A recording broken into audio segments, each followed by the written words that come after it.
Hello guys, once more. Welcome to Mathematics for All. Our focus on today is to give solution to June 2019 A-Level Pure Mathematics Paper 2. I shall focus on question 7. Please don't forget to subscribe, share, comment. Welcome to Mathematics for All. Today we shall continue with the solution of June 2019 Advanced Level Pure Mathematics Paper 2 with subject code number 0770. And our focus on today is on question 7. There's already a solution for question 1 to question 6 on my YouTube channel. So please, if you don't know the solution, you go back to my YouTube channel and watch the solution. Our focus on today is question 7. It says evaluate the first one, A, the integral from 1 to 3 of x squared divided by x plus 1 dx. Marks allocation 6 marks.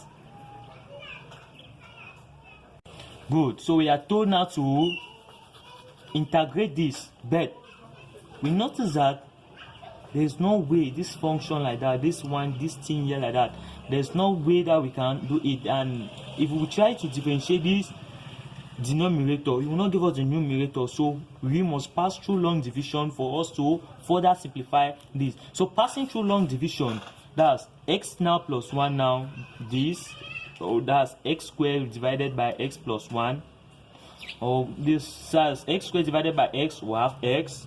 Now we'll now multiply x, now multiply by x will give us x squared. X now multiply by 1 will give us plus x. Good. We subtract now. Subtracting, we are going to have x squared minus x squared 0. Now 0 minus x, we have negative x. We come now negative x now divided by x, we are going to have negative 1. We multiply now negative 1 times x, we have negative x. Negative 1 times 1, we have negative 1.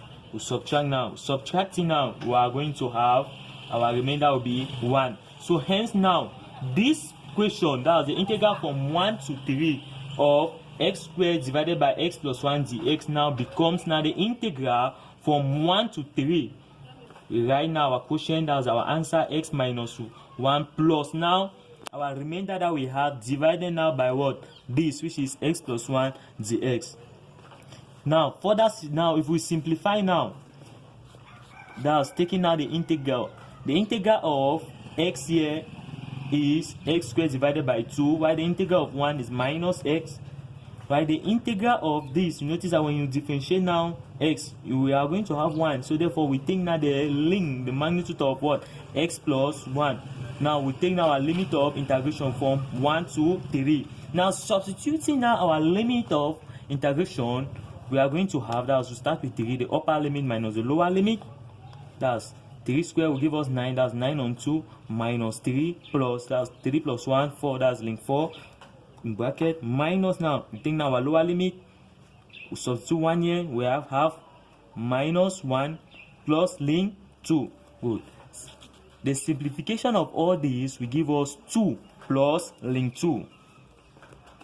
Now, we go now to the B part. The B part now says that evaluate the integral from 0 to pi of e equals x sine x dx.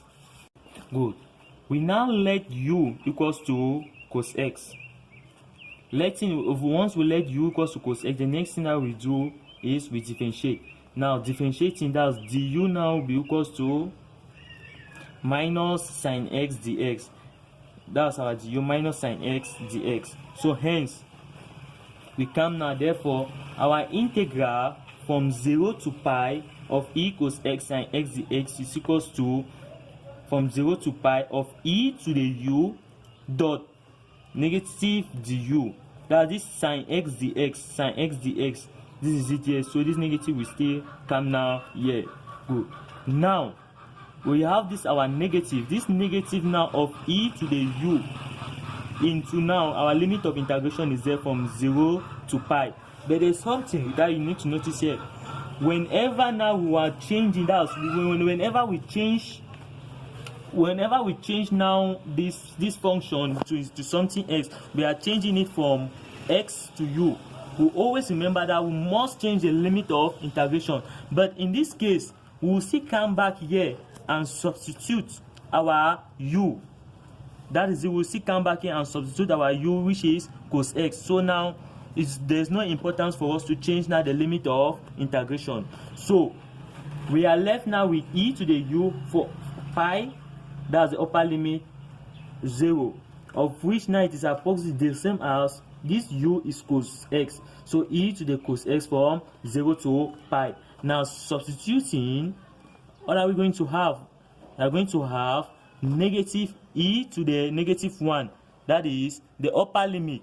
The upper limit, which is pi, that's cos pi, will give us negative 1. That will have e to the negative 1 minus was cos 0 is 1. That's how we just have e to the 1. Good. Now further simplifying, we are going to have negative into 1 minus e divided by e. So hence our final answer will be e minus 1 divided by e. And please don't forget to subscribe, share, like, so that you don't miss the next part of this solution.